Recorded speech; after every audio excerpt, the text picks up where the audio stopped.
Саймо или оменатска организация. Сега ще го докажем. Готови ли сте? Започваме. Георги Вълев е лидерът на асоциацията. Той е висок 2 метра, но той е единственият там от Плевен. 1. 2 плюс 1 прави 3. 3. Колкото са и страните на символа на Илиоменати. Случайност. Не мисля. Боян Ставрев е от Бургас. Бургас е с 6 букви, а четвъртият по-големина град в България. 6 минус 4 прави 2. А Черно море е 1. 2 плюс 1 прави 3. Габриел Георгиев също е част от Илиоменатите. Габриел има 7 букви, но всички му викат Габо. Габо има 4 букви. 7 минус 4 е 3. Толкова са яглите в символа на Илиоменати. Ралица Сиракова е от Пловдив, следователно е Майна. Майна се римува с Украйна. В Украйна има война. Случайност. Не мисля. Да продължим.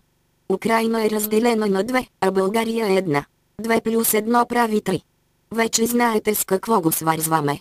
Димитър Черкезов желае да ходи в Швеция. Швеция е 5 букви, а Никол е 1 човек. Димитър плюс Швеция, плюс Никол е 3. Случайност. Не мисля. Следователно Димитър Черкезов е адския Илиоменат. Любомир Василев играе баскетбол. Топката в баскетбола е кръгла. Кръгла и окото в символа на Илиоменати. Ивелина Атанасова е волейболистка. Тя е либеро и ползва схема 4-4-3. Случайност. Да, ама не.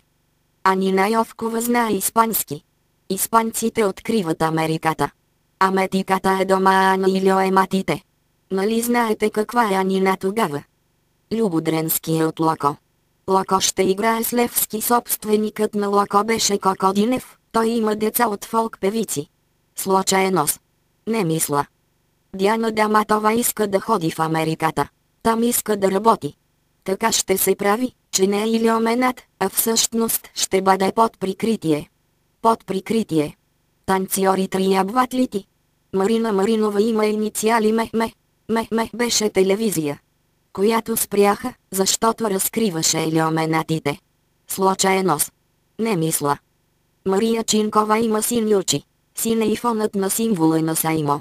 Левски също са сини. Сините неща станаха 3. Толкова са страните на символа на Илиоменати. Радослава Стефанова е от Варна. Варна на латиница се чете Бабха. Двете имена започват с втората и третата букви на азбуката. 2 плюс 3 прави 5. 5 са звездите на Илиоменатските хотели. Случайност. Не мисля. Мария Георгиева се прави, че не е Илиоменат, но е в Илиоменатска компания. Значи и тя е Илиоменат. Миме. Не се прави. Илиян Крумов е от Люлин. Това е достатъчно. Всички знаем какво е Люлин. Следователно Илиян Крумов е лош Илиоменат. Всички са батки. Край точно така от Саймо всички са Илиоменати.